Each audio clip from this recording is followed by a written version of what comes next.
তো এখন ইমামে হুসাইন পাক যে কোরবানিটা হয়েছেন এটাকে বলা হয় কি শহীদ। শহীদ বা মানা মশহুদ কিতাবে আসছে।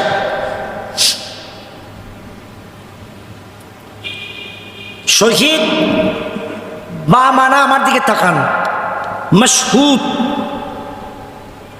আর মশহুদকে দুই ভাগে ভাগ করা হয়েছে, মশহুদে বিন মালাইকা, মশহুদে বিন নবীকে। খুব খেয়াল করবেন, মশহুদে বিন মালাইকা মানে কি জানেন? পৃথিবীতে যারা দ্বীনের জন্য শহীদ হয়েছেন এরা সাধারণ শহীদ, আর এদেরকে স্বাগতম জানানোর জন্য আকাশ থেকে কোটি কোটি ফেরেশতারা উপস্থিত হতেন এবং তার